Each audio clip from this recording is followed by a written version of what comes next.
Assalamualaikum warahmatullahi wabarakatuh. Kita bersolawat dulu. Allahumma sholli wa sallim ala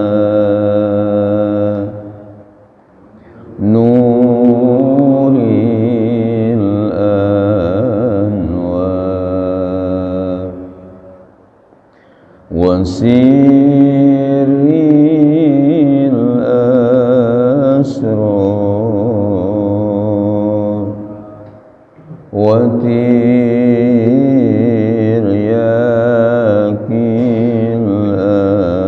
aghyar wa miftahi babil yasar Sayyidina wa maulana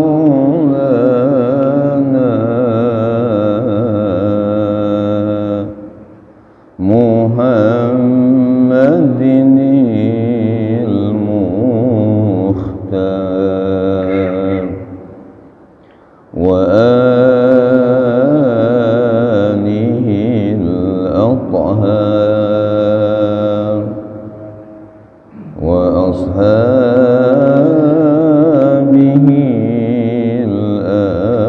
akhyar adada ni'amillahi wa ibdalih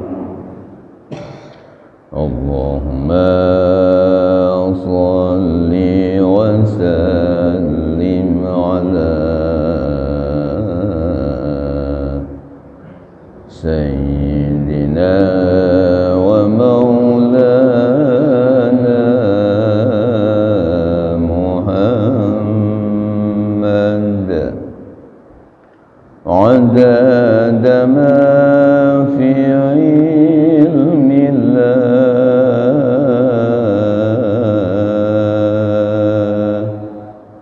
salatan daimatan bidawami mulkillah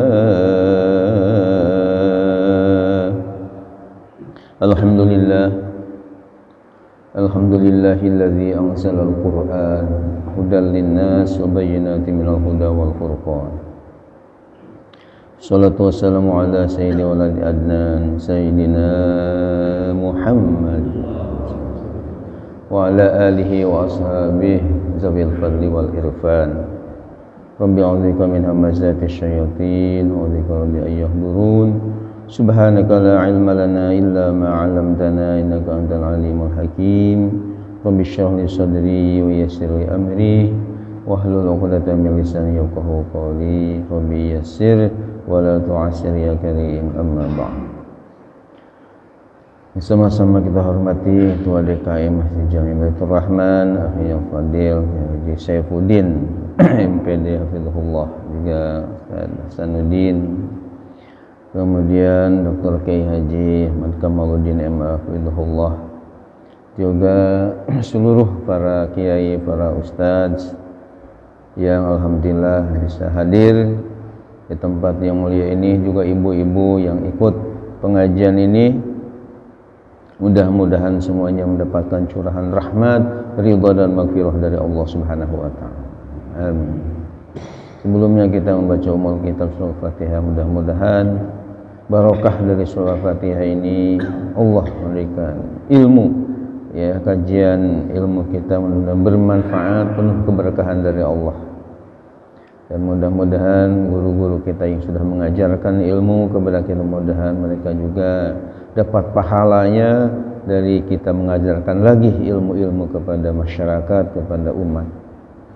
Yang kurang sehat, baik yang ada di masjid, di rumah sakit, saudara kita, mudah-mudahan diangkat segala penyakitnya oleh Allah Subhanahu wa taala.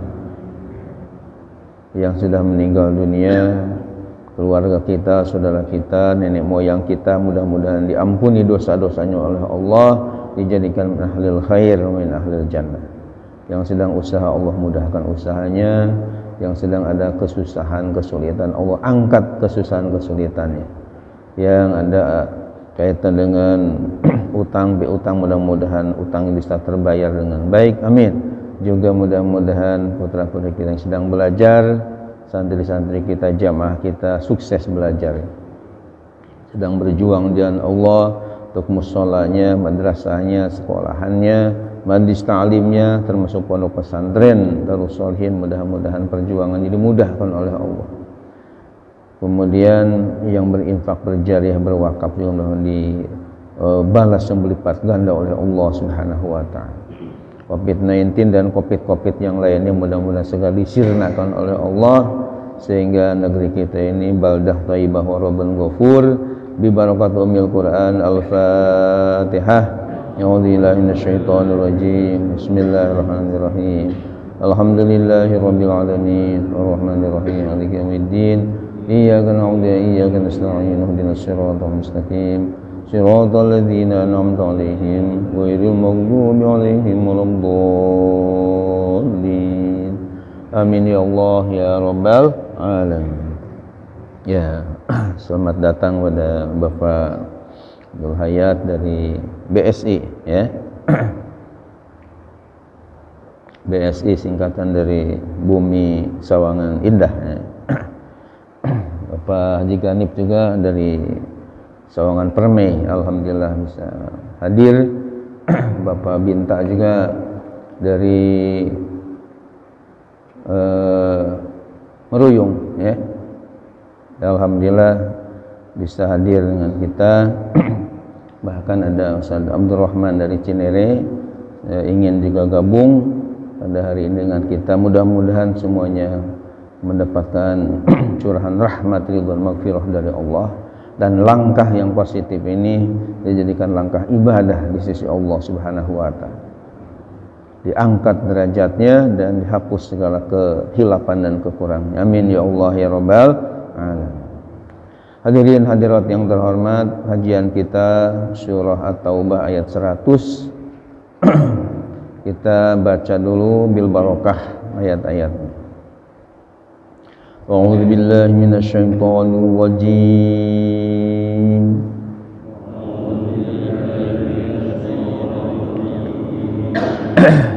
Bismillahirrahmanirrahim.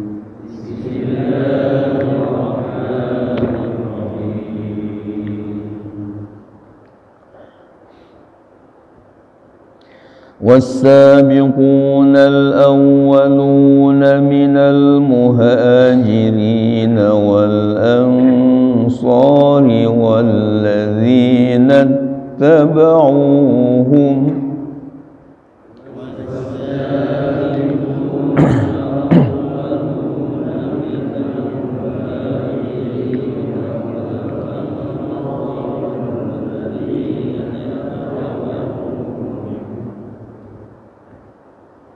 والذين اتبعوهم بإحسان رضي الله عنهم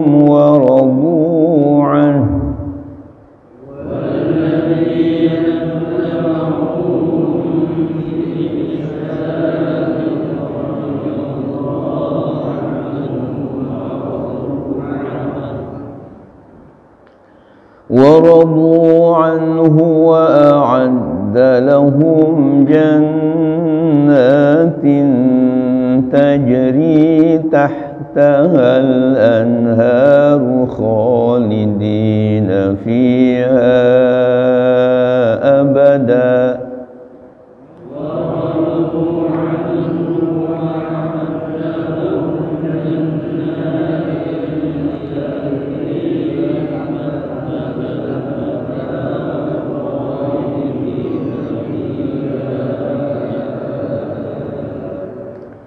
ذلك الفوز العظيم.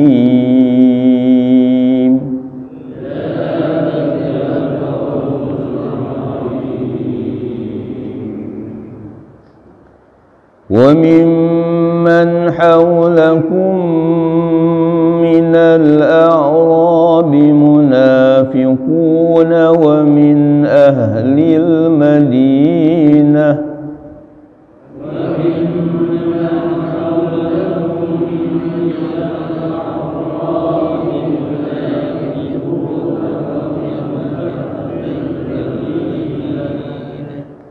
مردوا على النفاق لا تعلمهم نحن نعلمهم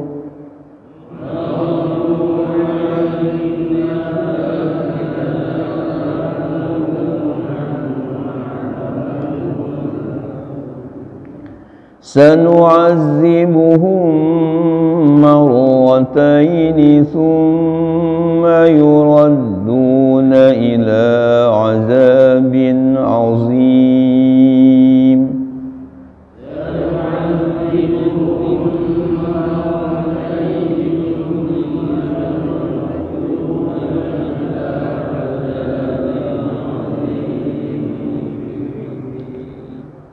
وآخرون اعترفوا بذنوبهم خلطوا عملا صالحا وآخر سيئا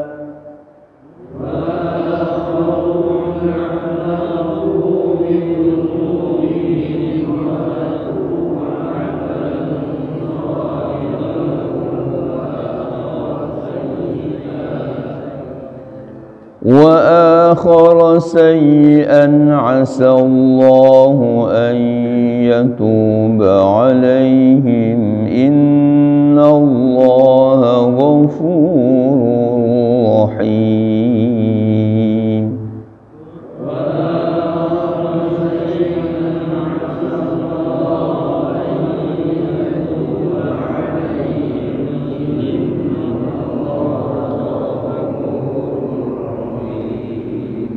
Sadaqallahul azim.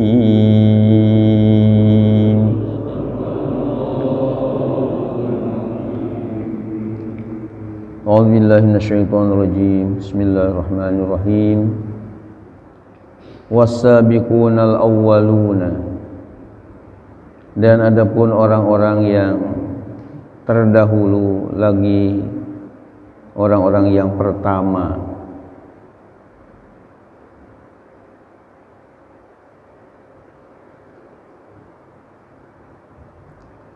minal muhajirina, dari golongan sahabat-sahabat muhajirin, wal ansor, dan sahabat-sahabat ansor, wahum, dan mereka itu man syahida badron, orang yang menyaksikan atau ikut dalam perang Badar, au jami'us sahabati, atau semua sahabat,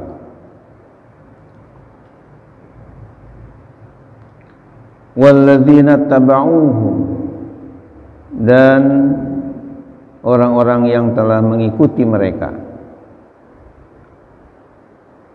ila yaumil qiyamati, sampai hari kiamat,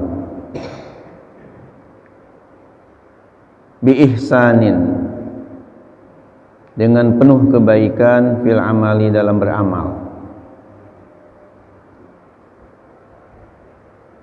radhiyallahu anhum, Allah ridha dari mereka,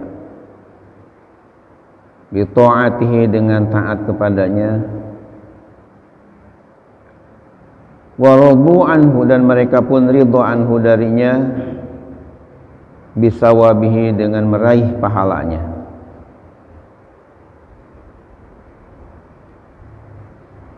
Wa a'adda lahum, dan Allah menyiapkan bagi mereka, jannatin, surga-surga, tajri, yang mengalir, tahtaha, di bawahnya, al-anharu, sungai-sungai. Wa fi qiraatin, dalam satu qiraat, dan dalam satu qiraat, bi ziyadati min, dengan menambah lafaz min sebelum tahtaha, jadi min tahtiha.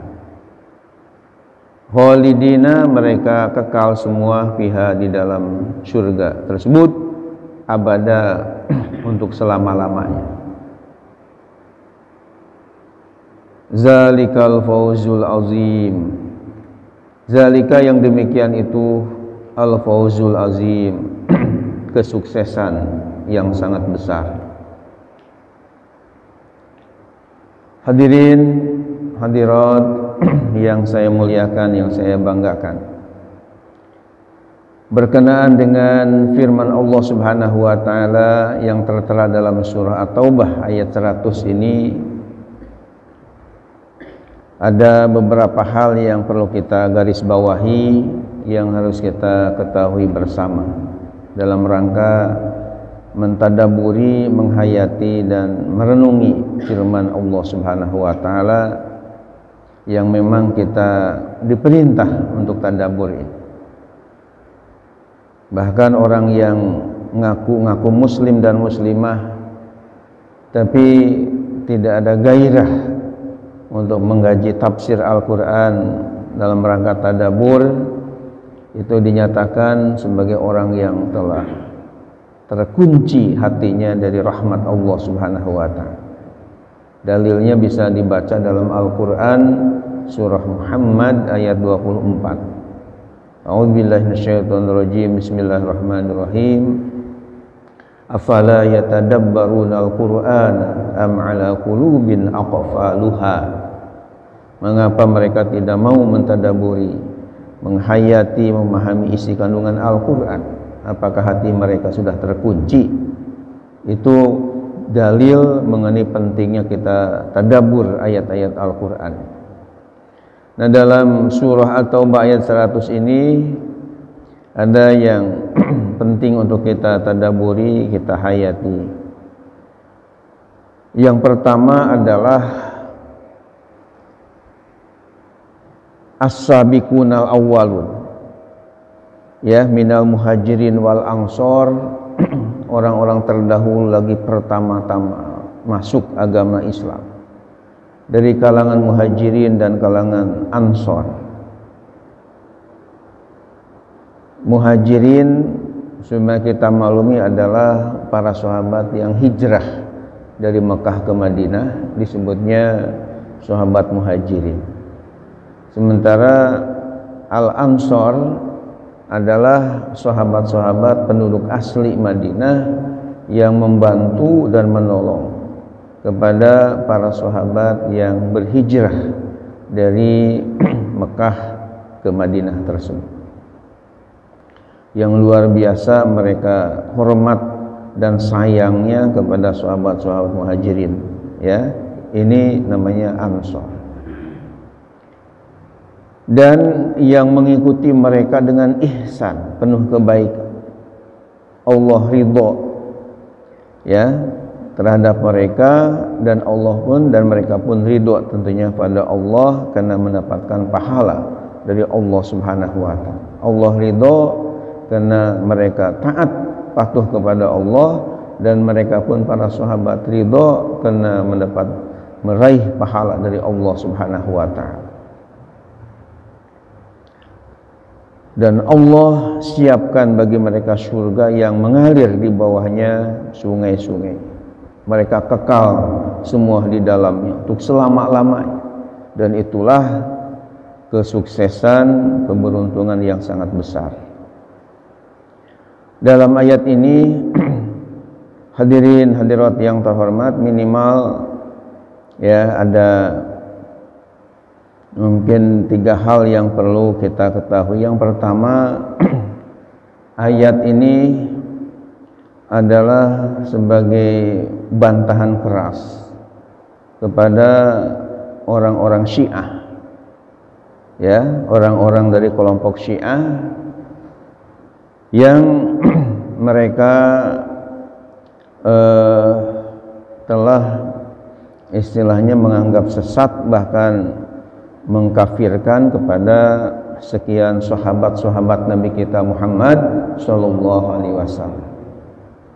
Bahkan kalau kita lihat di buku atau di YouTube juga, mereka telah mengucapkan laknatullah kepada Abu Bakar, Umar, bahkan Utsman bin Affan radhiyallahu anhu. Ya, dan ternyata paham Syiah ini sekarang sudah merebak ke Indonesia ini, yang diimpor dari negara Iran, ya, yang tentunya kita sangat menyayangkan. Bahkan di Depok ini paham Syiah sudah merebak ke Citayam, terus juga ada ya Parung Bingung sudah ada yang punya paham kaitan dengan Syiah. Di Bukit Rifaria juga tidak kurang 2 orang ada tokoh Syiah yang militan yang pernah ke rumah saya diskusi dengan saya. Ya, ini perlu kita waspadai. Dan berkenaan dengan masalah ini juga, sebagai informasi, di buku saya yang sedang disusun bahkan sudah selesai, tinggal merapihkan dan menerbitkan, itu kita bahas tentang bahaya Syiah ini. Dari 100 permasalahan yang dibahas di dalam buku tersebut, ya, itu tidak kurang 9 permasalahan tentang Syiah. Di antaranya kita bahas tentang perbedaan prinsip tentang paham Syiah dengan Ahlus Sunnah wal Jamaah. Juga tidak kurang 40 yayasan-yayasan Syiah yang sudah menyebar di seluruh Indonesia, termasuk di Jawa Barat dan di Depok.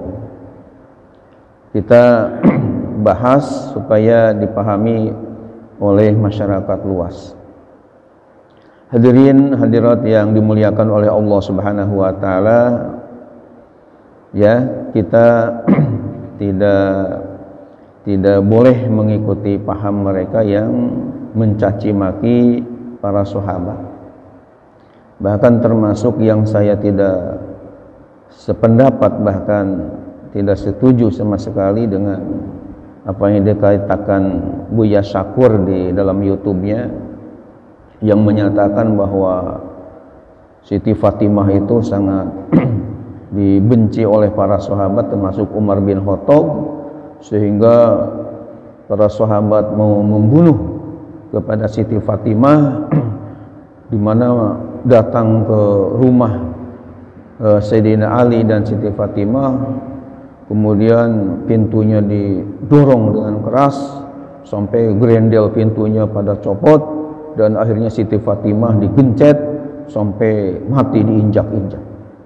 Kemudian setelah mati diinjak-injak, tidak ada yang mau merawatnya kecuali Sayyidina Ali, hanya sendirian.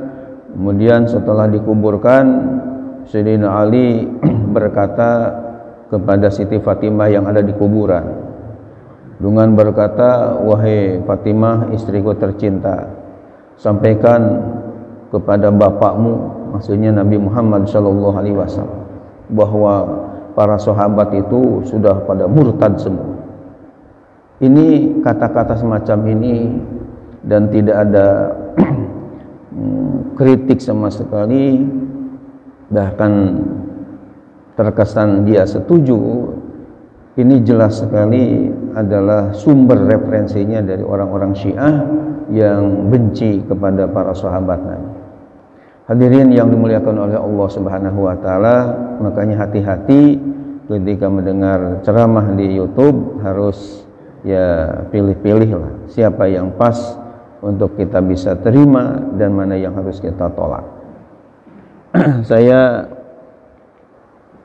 membawa sebuah kitab, ya, berkaitan dengan masalah bagaimana bahayanya orang yang mencaci maki para sahabat ini. Tulisan sini tertulis dulu waktu Dzulhijjah, ketika ibadah haji tahun 1429 Hijriah, tepatnya Desember 2008 yang lalu. Dan saya bimbing haji dari tahun 2002 ya sampai 2019 kemarin sebelum Covid. Jadi ketika saya mampir di toko kitab di Madinah Al-Munawwarah, alhamdulillah ketemu sebuah kitab yang sangat bagus. Judulnya adalah, lebih jelasnya, Al-Hussamul Maslul ala Muntakisi Ashabi Rasul. Sekali lagi judul kitabnya Al-Hussamul Maslul ya ala Muntakisi Ashabi Rasul. Asalnya muntakisi itu muntakisina ya, muntakisun, muntakisoni, jamaknya muntakisuna, atau ketika majrur karena ada ala muntakisina. Cuma karena diidofatkan kepada ashabi, maka nun tasniyah atau jamak itu dalam kaidah tata bahasa Arabnya wajib harus dibuang. Ya, di dalam kitab Nazm Imriti dikatakan minal mudhafi askiti tanwina awan munahu ka ahlukum ahluna, atau dalam Alfi Ibnu Malik dikatakan nunan talil iroba tanwina mimatu difuhzib katurisina. Jadi ala muntakisi ashabi rasul. Kalau diterjemahkan ke dalam bahasa Indonesia atau bahasa Depok, Al-Hussamul Maslul itu artinya adalah pedang yang terhunus, ala muntakisi ashabi rasul, atas orang-orang yang melecehkan kepada sahabat-sahabat Rasulullah sallallahu alaihi wasallam. Ini dikarang oleh Syekh Muhammad bin Umar Al-Hadrami Al-Syahir bi Bahraq, ini yang wafatnya 930 Hijriah. Jadi wafatnya pengarang ini 930 Hijriah. Sekarang sudah 1443 Hijriah. Ya, sudah ratusan tahun yang lalu beliau karang. Kemukakan dalil-dalilnya, bagaimana hadis-hadis berkaitan dengan orang yang melecehkan kepada sahabat-sahabat Rasulullah sallallahu alaihi wasallam, itu azab di yaumil qiyamah kelak.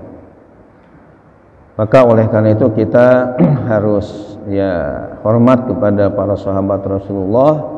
Kenapa? Karena Allah Subhanahu wa taala di sini menyatakan orang-orang yang terdahulu dan pertama-tama masuk agama Islam dari kalangan sahabat Muhajirin dan Ansor. Bahkan mereka yang mengikuti mereka para sahabat tadi dengan baik, Allah ridho dari mereka dan mereka pun ridho ya dari pemberian balasan dari Allah.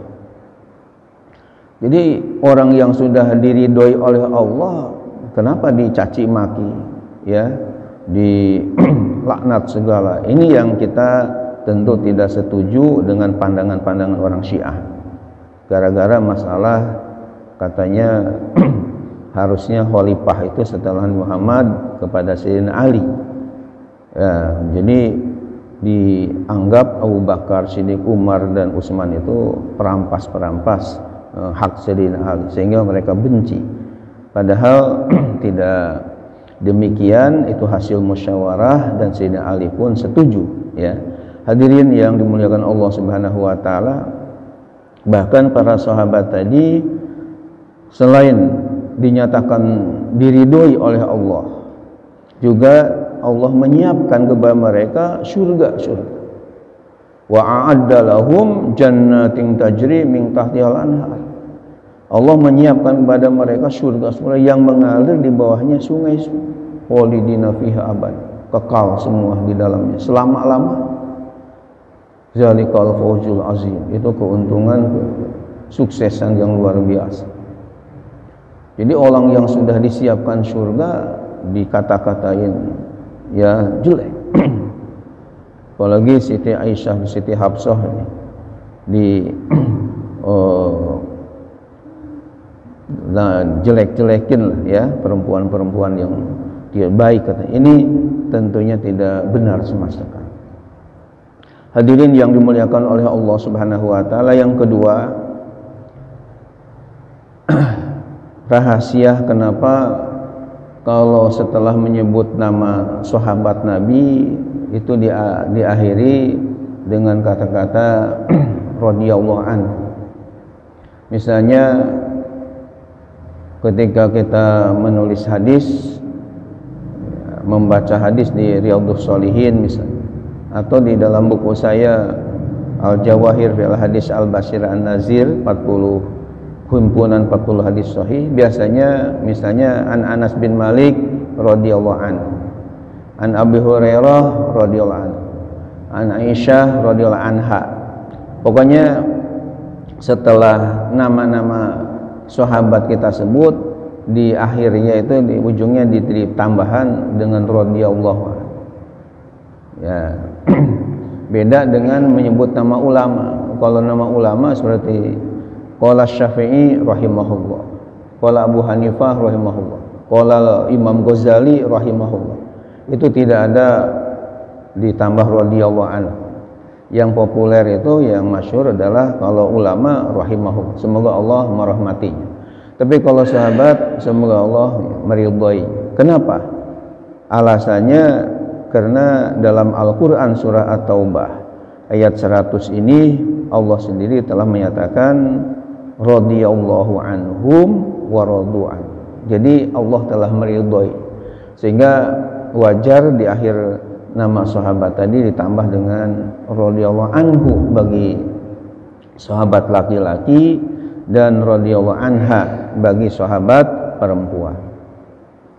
Kemudian satu lagi yang agak unik di dalam surah At-Taubah ayat 100 ini, bahkan sepengetahuan saya yang dhaif ini, sejauh penelitian saya dalam Al-Qur'anul Karim, yang memang khususnya ketika saya kuliah di PTIQ dulu S1, memang harus dan wajib menghafal Quran 30 juz, sehingga saya teliti. Itu hanya satu-satunya ayat dalam Al-Quran yang kita baca kaitan dengan bacaan tajri tahtahal anhar. Ini hanya satu-satunya yang tidak ada min setelah atau sebelum tahtah. Biasanya di ayat-ayat yang lain ada tajri min tahtihal anhar. Misalnya dalam surah Al-Baqarah ayat 25 Allah berfirman, wa basyiril ladzina amanu wa amilus solihati anna lahum jannatin tajri min tahtihal. Ada kata-kata min tahti, ada minnya, tapi di dalam surah At-Taubah ayat 100 ini tidak dibaca atau tidak ada min, langsung tajri tahtahal anhar, tidak ada min. Namun di dalam tafsir Al-Jalalain ini ada wa fi qiraatin, ada dalam satu qiraat bi ziyadati min, ya, ada tambahan min. Saya penasaran qiraat siapa yang ada tambahan min sebelum kata-kata tahtaha, jadi min tahtiha. Hadirin yang dimuliakan oleh Allah Subhanahu wa taala, dari sekian kitab qiraat yang saya miliki, saya hitung tidak kurang 14 judul ya, yang khusus qiraat saja, kaitan dengan kitab khusus ilmu qiraat. Kalau ulumul Quran saya hitung ada 50 judulan, tapi kalau khusus qiraat ini ada sekitar 14 judul. Di antaranya ada, sebagai informasi yang kaitan dengan ilmu qiraat bacaan Al-Quran ini, judulnya adalah Al-Qiraatul Mutawatirah, ya, yang menjelaskan tentang ilmu qiraat ini. Nah, ternyata di dalam kitab Al-Qiraatul Mutawatirah ini ada pada halaman pada halamannya 203 ini dikatakan di sini bahwa jannatin tajri min tahtiha Ibnu Katsir. Jadi maksudnya bahwa yang membaca menambah min sebelum tahtaha ini hanya satu ahli qiraat yang bernama Imam Ibnu Katsir. Mana kita ketahui yang masyhur itu ada 7 imam qiraat. Yang pertama Imam Nafi, yang kedua Imam Ibnu Katsir, yang ketiga Imam Abu Amr, yang keempat Imam Ibnu Amir, yang kelima Imam Hamzah, yang keenam Imam Asim, dan yang ketujuh Imam Ali Al-Kisai. Itu ahli-ahli qiraat. Nah, sementara di sini tajri tahtaha al-baqun. Al-baqun itu dalam ilmu qiraat adalah artinya sesisanya, selain daripada Imam Ibnu Katsir membacanya tahtaha, yakni tidak menambah dengan huruf min tadi. Ya, jadi dalam kaitan dengan bacaan tahtaha ini merupakan jumhur ahli qiraat.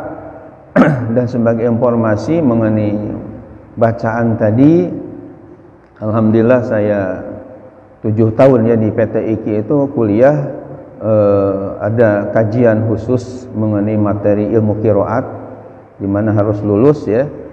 Kemudian di S2 juga di Institut Ilmu Al-Quran, jurusan Ulumul Quran Ulum Hadis, ada juga kajian ilmu qiraat. Itu bukan berarti rekayasa sendiri, karena Ibnu Katsir sendiri kalau kita baca dalam kitab ilmu qiraat yang lain yang diberi nama Al-Mukarrar fi ma tawatara min qiraati sab'i wa taharrar karya Abu Hafs Al-Ansori, itu semua ahli qiraat tadi ada sanad yang mutasil nyambung sampai kepada Rasulullah sallallahu alaihi wasallam, bahwa intinya ucapan atau lafaz tahtaha ini satu-satunya dalam Al-Qur'an yang tidak disertai min, sesuai dengan bacaan dari jumhur qurra ahli-ahli qiraat yang nyambung sampai Rasulullah.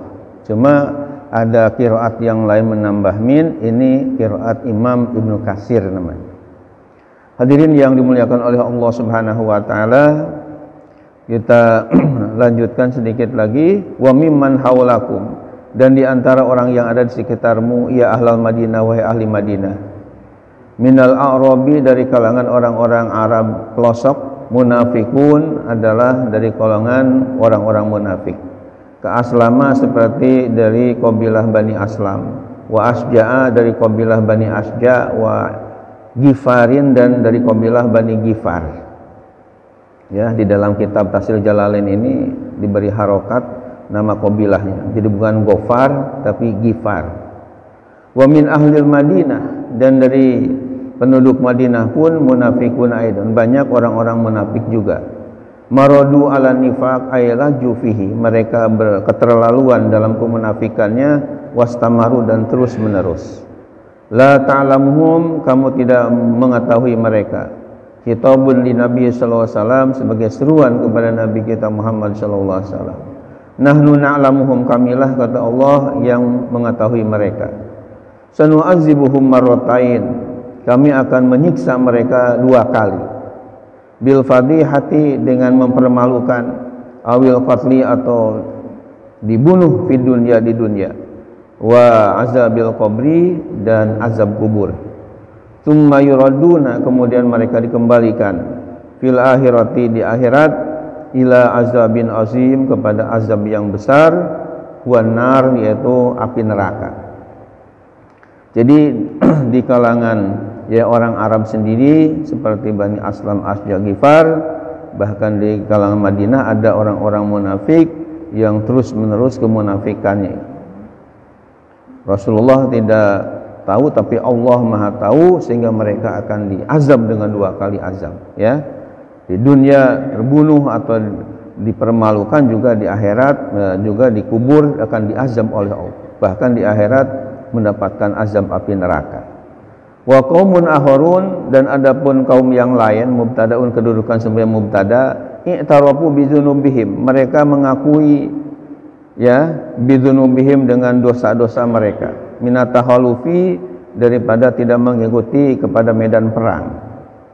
Na'atuh sebagai naatnya, sebagai sifatnya. Wal khobaru adapun khobarnya, kholatu amalan solihah, mereka telah mencampur adukan amal soleh, wahwa yaitu jihaduhum qabla zalika, berperangnya mereka sebelum hal itu, awi tirafuhum bidzunubihim, atau pengakuan mereka dengan dosa-dosa mereka, au ghairi zalika atau yang lainnya. Wa akhara sayyi'a, dan yang lainnya amalnya buruk, wa huwa tahallufuhum, yaitu mereka tidak ikut berperang. Asallahu ayyatuba alaihim, semoga Allah menerima tobat atas mereka. Innallaha ghafurur rahim, sungguh Allah Maha Pengampun lagi Maha Penyayang. Nuzilat, ayat ini diturunkan fi Abi Lubabata, berkenaan dengan Abu Lubabah, wa jama'atin, dan suatu kelompok, awsaku anfusahum, yang telah mengikat diri mereka fi sawaril masjidi, di tiang-tiang masjid.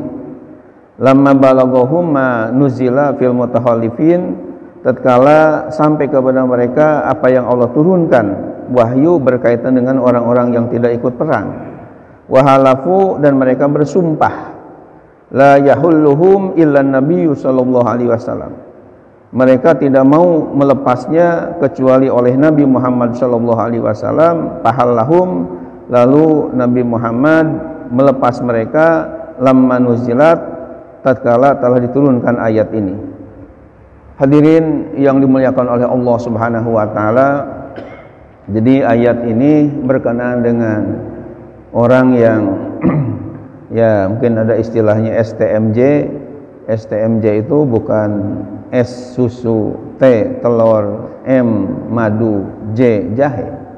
Tapi STMJ ini ya salatnya terus, ibadahnya tekun, juga maksiatnya jalan. Artinya ada campur aduk antara ibadah taat kepada Allah juga wa akhara sayyi'a, keburukan juga dilakukan.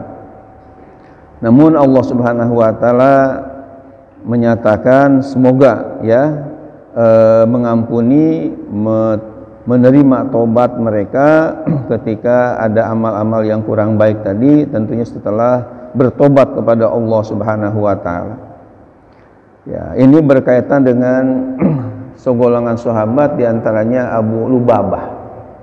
Mungkin kalau Bapak yang sudah punya, ya sudah beli buku saya yang judulnya Sejarah Madinah, ini Haji Binta Saifuddin udah punya, ya Haji Masturo juga yang warnanya putih itu kita singgung, bahas di dalam buku tersebut berkaitan dengan kisah Abu Lubabah ini ketika beliau ya melakukan sesuatu yang tidak baik, di mana karena merasa bersalah, rupanya Abu Lubabah ini dia inisiatif sendiri dalam rangka ingin supaya tobatnya diterima oleh Allah Subhanahu wa taala.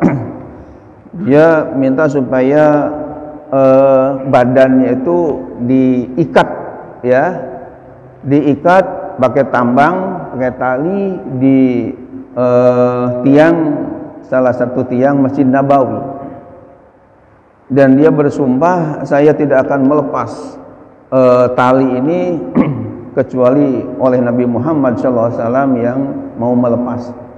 Itu di dalam buku yang saya tulis Sejarah Madinah tadi, tidak kurang 9 hari 9 malam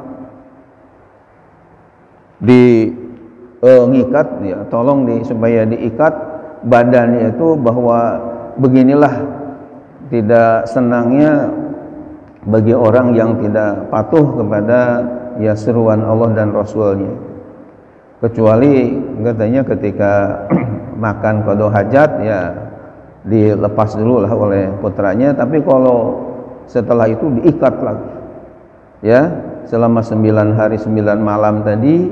Dan setelah ada ayat yang menyatakan bahwa Allah akan menerima ya tobat mereka, Akhirnya Rasulullah SAW sendiri yang melepas tali tadi dari ikatan. Ini berkaitan dengan kisah para sahabat Rasulullah Shallallahu Alaihi Wasallam. Insyaallah Jumat yang akan datang kita akan lanjutkan dengan huz min amwalihim shadaqah, insyaallah. Hadirin hadirat yang terhormat, demikian materi kita pada hari ini. Dan sebelum diakhiri dengan doa, barangkali ada hal yang penting untuk kita muzakarahkan, diskusikan, kami persilahkan. Bapak Haji Binta sudah ngacungkan tangan, kepada beliau kami persilahkan. Waalaikumsalam warahmatullahi wabarakatuh. Ya.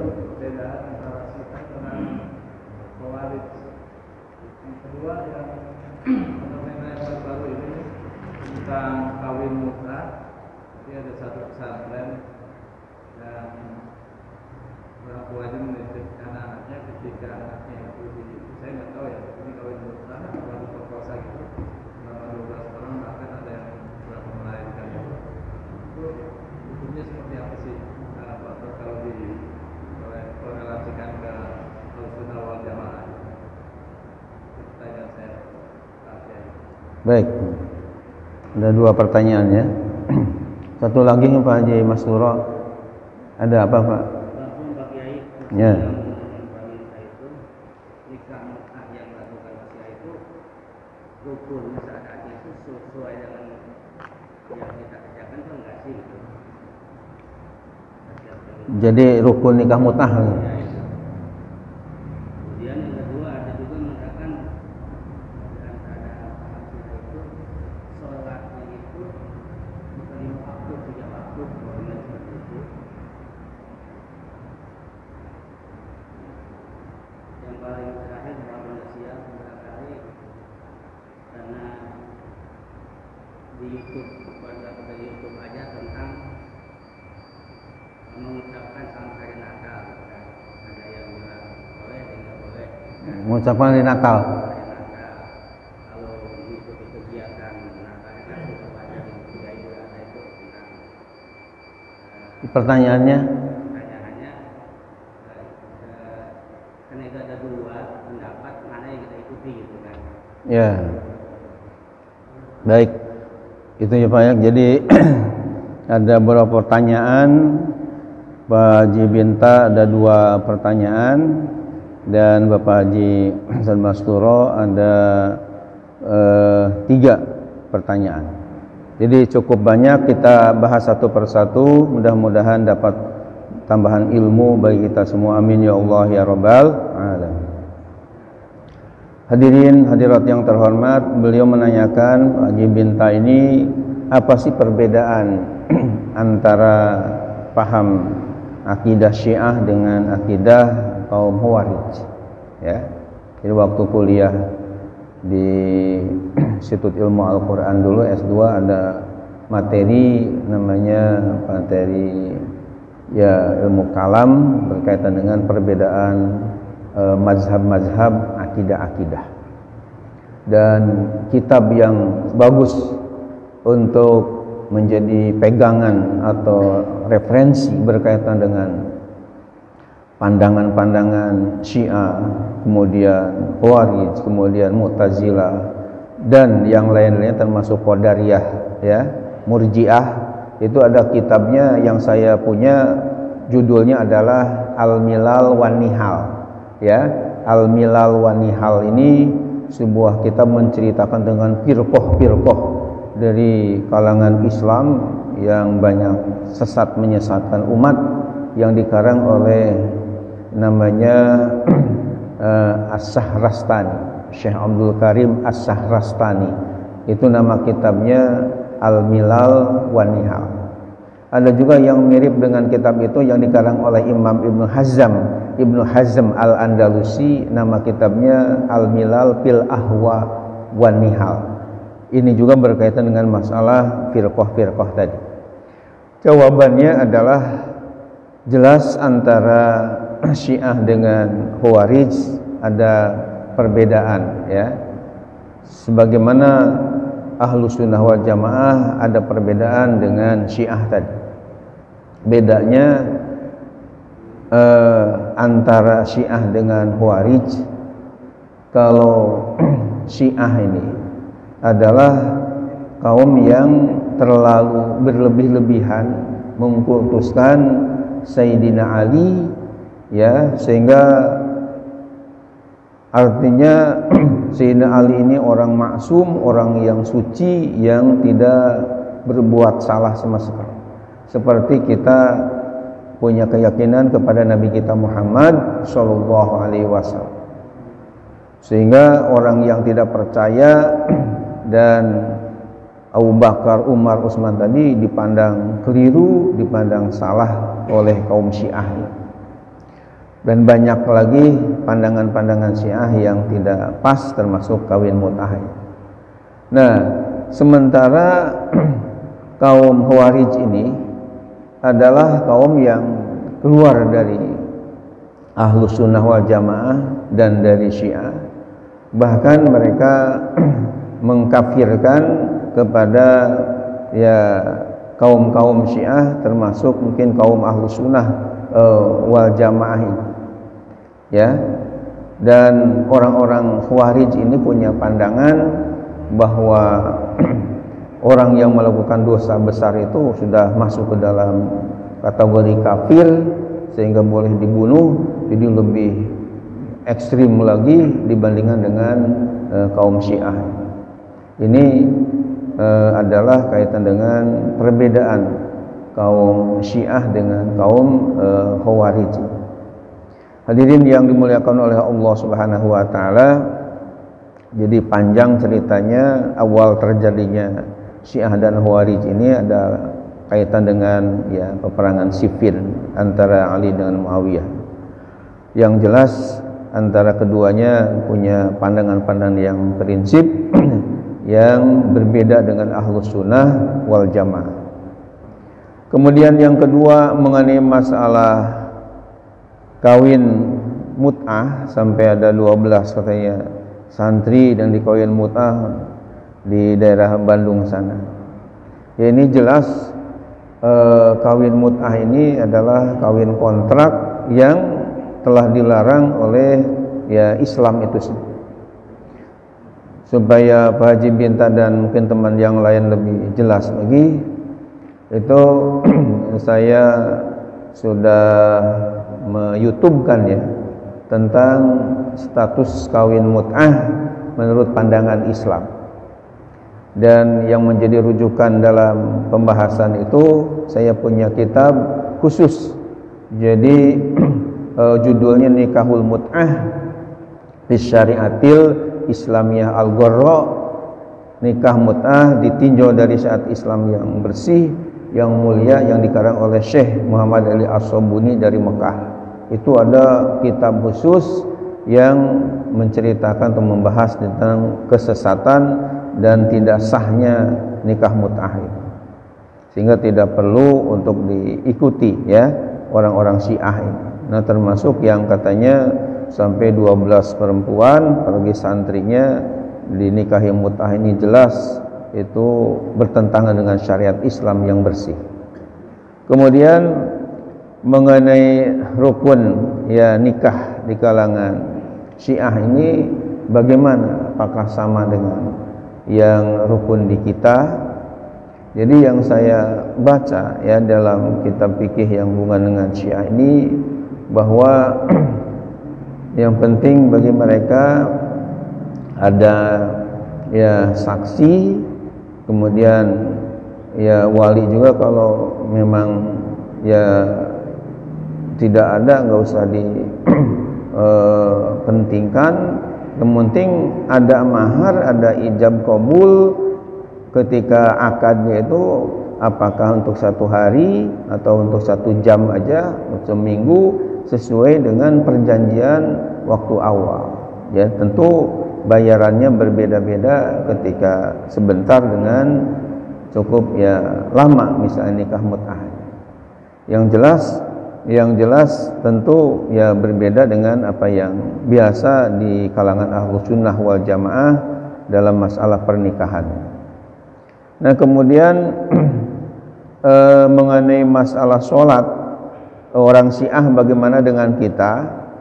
Jadi sebenarnya sholatnya lima kali ya, cuma mereka itu biasa menjama antara zuhur dengan asar, kemudian maghrib dengan isya, kemudian subuh, sehingga sholatnya itu menjadi 3 kali.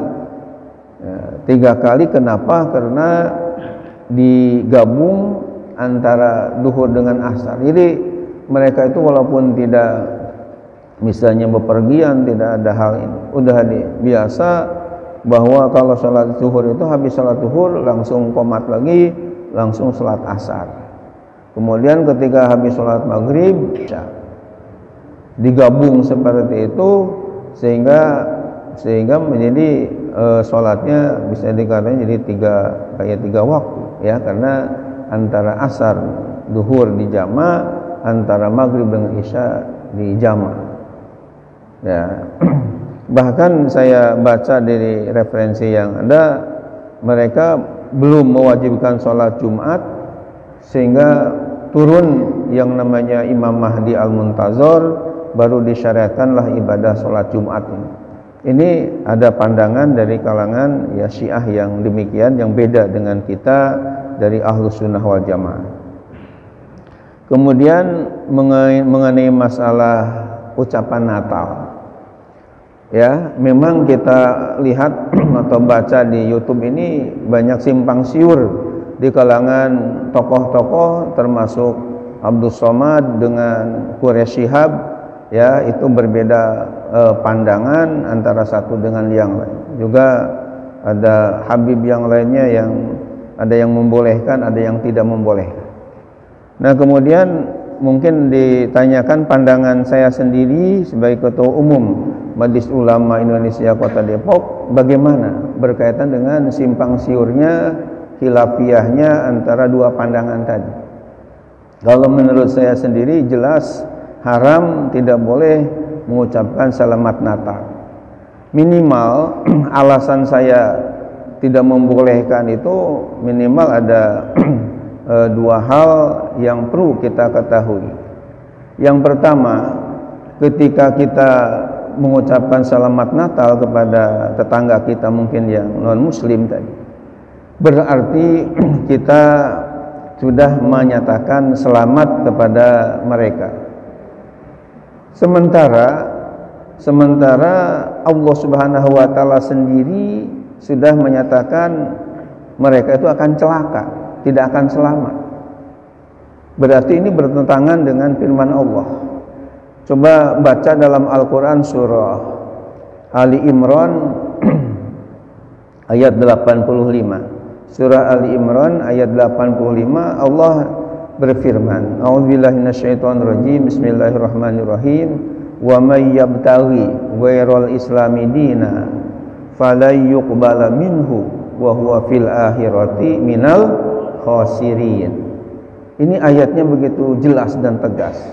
Artinya, dan barang siapa yang memeluk agama selain Islam, berarti agama apa saja, ghairul islami dina, selain agama Islam, fala yuqbala min, maka sekali-kali tidak akan diterima darinya.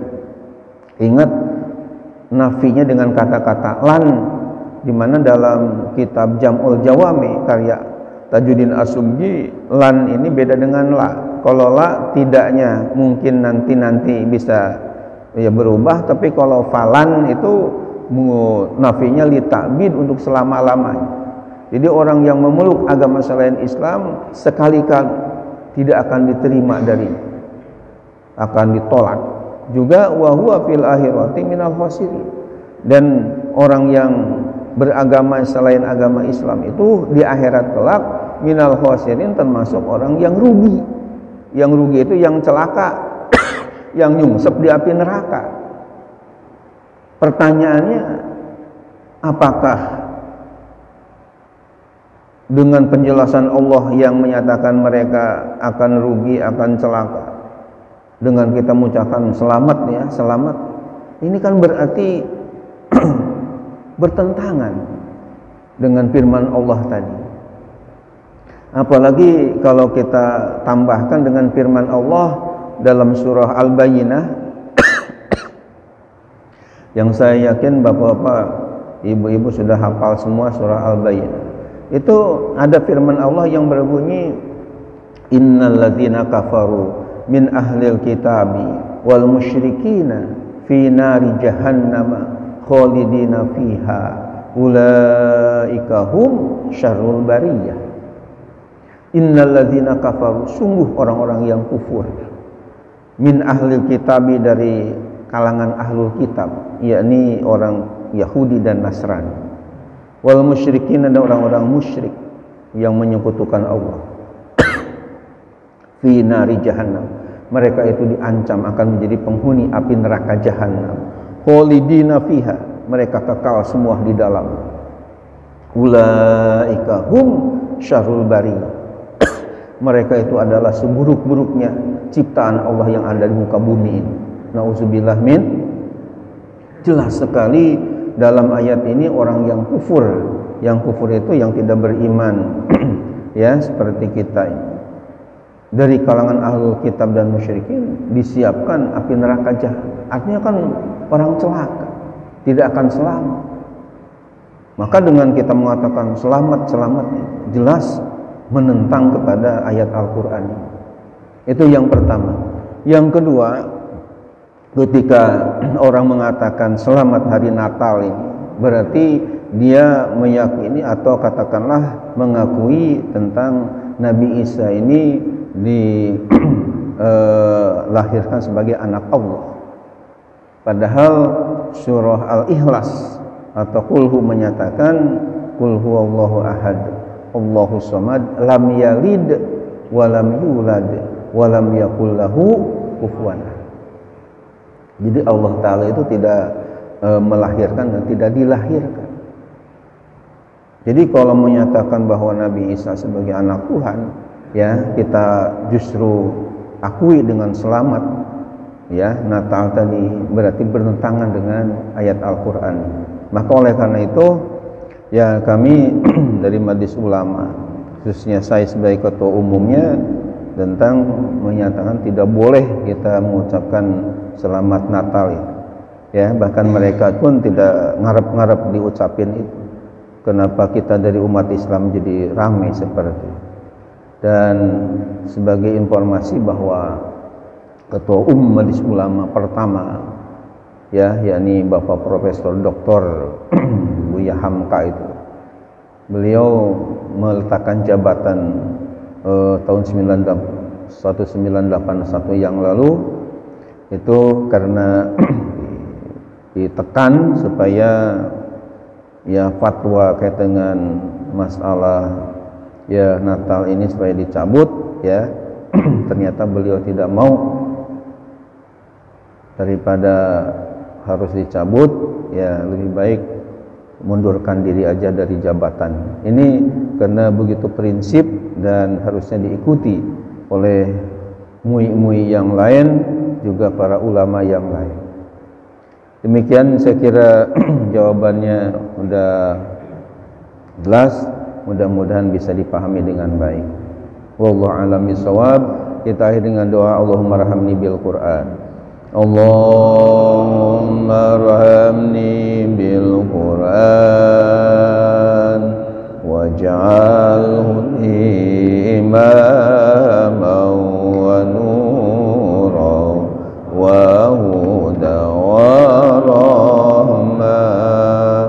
Allahumma zakirni minhu ma nasitu علمني منه ما جهلت وارزقني تلاوته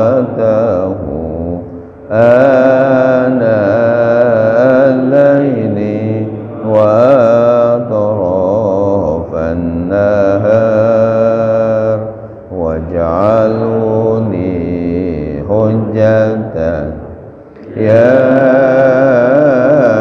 rabbal alamin. Subhanakallahumma wa bihamdika asyhadu an la ilaha illa anta astaghfiruka wa atubu ilaik. Alhamdulillah rabbil alamin. Mohon maaf lahir batin. Assalamualaikum warahmatullahi wabarakatuh.